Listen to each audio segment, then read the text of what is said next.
Wesh les gars, j'espère que vous allez bien. Non, vous ne rêvez pas, je suis bien de retour sur ma chaîne YouTube après l'avoir laissé des années-lumière à l'abandon. J'ai décidé que j'allais revenir, que j'allais porter mes ovaires, que j'allais enfin vous créer du contenu sur YouTube. Et en l'occurrence sur Malte, parce que comme vous savez, je suis partie en stage, ou non en fait, ça se trouve vous le savez même pas.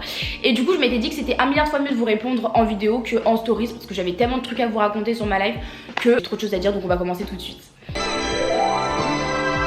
On va recontextualiser parce que je pense que vous comprenez rien à ma vie. Ce qui s'est passé, c'est que moi je suis actuellement scolarisée du coup en école de commerce et je suis en 2e année et on devait faire un stage de 3 mois à l'étranger. Bon, vous imaginez bien qu'avec les conditions sanitaires actuelles, c'était impossible de partir à l'étranger vraiment dans les destinations qu'on voulait. Moi je m'étais déjà fait des films, hein. Je m'imaginais en string à paillettes à Dubaï au drift ou avec une mini jupe en vinyle au UK. J'ai eu rien de tout ça, mais on pouvait éventuellement le faire en France. Enfin bref, on avait plusieurs possibilités, aller en Suisse et tout. Sauf que moi, comme je vous raconte tout le temps en stories sur Insta, je parle pas anglais. Genre vraiment, j'ai grave des difficultés. Je m'étais dit qu'il me fallait absolument une destination dans laquelle, en fait, quand je vais chercher mon pain, on me répond en anglais. Donc les choix ont été courts.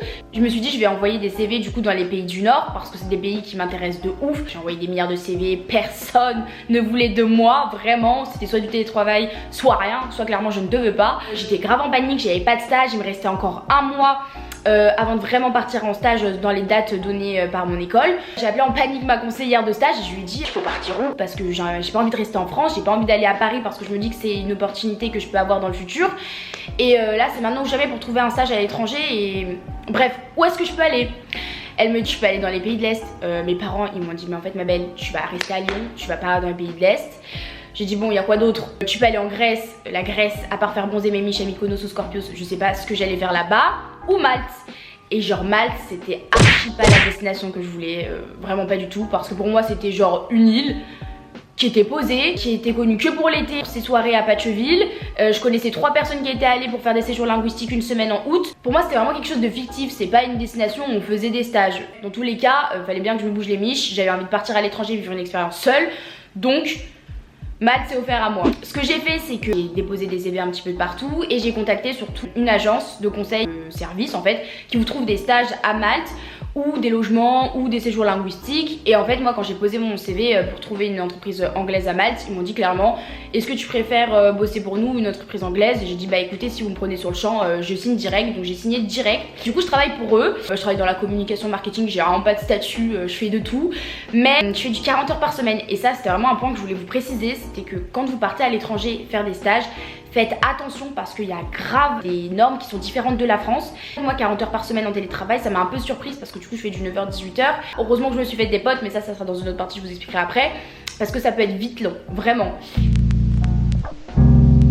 Une fois que j'ai eu mon stage, en ce qui concerne les logements, je me suis dit bon bah je vais rester dans la zone de Sainte-Juliane, c'était la zone qui m'avait demandé et j'ai réussi à trouver un booking pendant 2 semaines pour après avoir le Airbnb que j'avais trouvé pendant 3 mois. Je paye relativement cher mais c'est parce que ici de base les gens vivent en colocation, donc ça c'est vraiment un point hyper important à savoir, c'est que tous les jeunes qui sont en séjour linguistique, en stage et tout, ils vivent en coloc avec des personnes et c'est globalement genre 500 €, entre 450 et 550 € le loyer. Et en fait les appartements ici sont méchants, genre c'est à dire qu'ils sont créés pour la coloc, genre vraiment dans ta chambre t'as une salle de bain, des chiottes, c'est archi bien. Mais bon moi du coup je préférais être toute seule, donc c'est pour ça que j'ai pris un Airbnb et un booking. Vous avez plein de plateformes sur lesquelles vous pouvez trouver des logements, vous avez des groupes Facebook et tout. Franchement je m'en fais pas pour vous si jamais vous voulez vraiment venir à Malte et que vous savez pas où dormir, ça c'est vraiment pas un problème, vous trouvez ça en 2 secondes. Ensuite, on m'a posé pas mal de questions par rapport aux conditions sanitaires, comment ça se passe ici. Donc moi quand je suis arrivée, les bars, les restos qui vendaient de la bouffe c'était ouvert, donc ça c'était le feu, vraiment c'est le feu, j'en ai bien profité et tout. Maintenant genre ça va fermer à 23h, mais écoutez c'est pas très grave, de toute façon tant que tu peux aller boire un verre je vais pas me plaindre. Et tout ce qui est club, discothèque, strip club et tout, c'est fermé, vraiment c'est fermé, c'est mort, genre vous pouvez pas y entrer, enfin y a rien quoi, bichette, les portes elles sont closes. Mes soirées se résument à aller chez des potes, aller boire des kawas, aller au pub, ce genre de choses. Il y a vraiment pas mal de choix là-dessus. Après, les masques obligatoires dans la rue. Moi en plus j'habite à côté d'un comico, donc autant vous dire que mon masque je le porte limite plus que ce qu'il faut. Faites attention parce que si vous le portez pas, vous avez genre 50 € d'amende et il me semble que c'est compliqué après si vous êtes des Français pour retourner dans votre pays d'origine si jamais vous n'avez pas payé correctement l'amende. En fait en gros les boîtes de night qui sont fermées, vous portez des masques dans la rue. C'est vraiment que ça. Ensuite, pour tout ce qui est amis, est-ce que je vais me faire des potes, il y a pareil des milliards de groupes sur les réseaux, donc vous allez forcément faire des potes. Si vous êtes en séjour linguistique, vous allez croiser plein de français dans vos écoles. Moi, en ce qui me concerne, ce qui s'est passé, c'est que j'ai fait une story sur Insta et j'ai eu plein de réponses. Et en l'occurrence, une Lisa qui m'a fait connaître ses potes qui étaient sur Malte parce qu'elle repartait en France. Je fais pote avec ses potes. Tu connais des gens qui te font connaître des gens. Il y avait des gens aussi de mon école. Tu captes vraiment plein de monde. Vous faites vraiment plein de rencontres. Vous faites aussi plein de potes étrangers parce que les personnes qui sont en séjour linguistique, il n'y a pas forcément que des Français dans les écoles où ils apprennent l'anglais.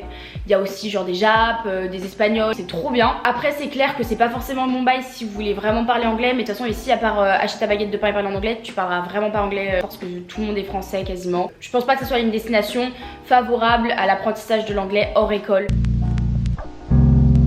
Il y a aussi le coût de la vie qui est grave bien parce qu'il est pas cher du tout. En France, quand je vais manger ma salade et mon coca zéro, j'en ai pour 25-30 euros. Ici, ta salade plus ton coca, t'en as pour 15 euros max. Ta salade à 10 balles et ton coca à 2 euros. En pub, en bar, 6 euros le cocktail, un truc comme ça. Ça m'a grave surprise et ça fait trop du bien. Genre vraiment, tu te sens pas ruiné quoi. T'as limite envie de prendre plus tellement que t'as l'impression que tu fais des affaires. Genre, pas du tout, tu payes cousine. Il y a les Bolt aussi ici, c'est pas cher du tout, c'est comme Uber sauf que je crois que tu peux payer le minimum genre 3 balles ta course et vu que tu fais souvent des petites courses parce qu'en fait l'île elle est toute petite, tu vas aller à l'autre bout de l'île, tu payes 16 euros. Moi à Paris, je fais 20 mètres, c'est bon je paye 40 euros. Après vous avez aussi les transports en commun, forcément il y a des bus et tout. Mais du coup c'est bien souvent d'aller dans une ville où quand même où il y a des Uber parce qu'au moins vous dites si jamais vous allez en soirée, bah il n'y a pas forcément des bus la nuit. C'est grave safe comme île. Pour être rentrée à 7h, 4h du matin, je me suis pas fait emmerder. Il y avait personne qui me klaxonnait, il y avait personne qui me cala. Genre ça c'est vraiment le feu pour le coup, vraiment. Par contre, en ce qui concerne les inconvénients, parce que là je vous ai cité plein d'avantages et tout, mais les inconvénients ça reste quand même le prix en supermarché, c'est super cher, vraiment pire qu'en France. Il n'y a pas de sous-marque par exemple. Moi je sais que ça fait un mois que j'ai pas bouffé de viande, à part quand Joanne est venue, il m'a fait des cuisses de poulet parce que déjà je parle pas anglais donc vas-y, je sais pas comment leur demander, je veux une cuisse de poulet. Il n'y a pas de boucherie, du coup tu dois te rendre en supermarché, tu dois aller dans le rayon boucherie, mais il y a tout le temps au moins 4 heures de queue. J'ai la flemme de faire la queue, je mange du thon, donc même si j'aimais pas, je m'y suis faite. Aussi, vous pouvez pas commander, enfin, je vous parle vraiment de mon expérience actuellement. Je sais qu'il y a des personnes qui ont quand même reçu des colis qui partaient de la France, ils les ont reçus en 3 semaines, mais moi je reste 3 mois, donc si je me fais un colis 2 semaines avant mon départ, c'est impossible que je le reçoive.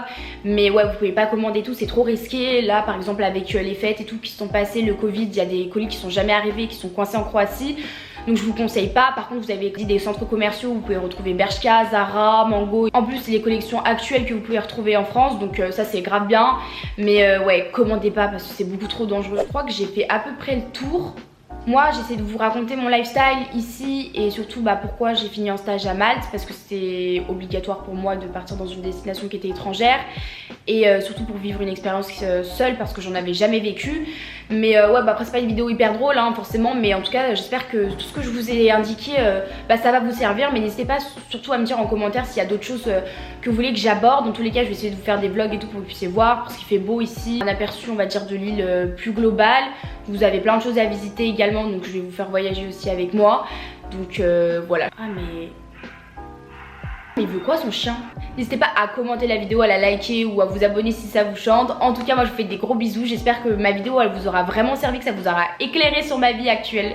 Et en tout cas moi je vous fais des gros bisous. N'hésitez pas à me suivre également sur les réseaux sociaux qui s'affichent juste ici. Moi je vous fais des gros bisous.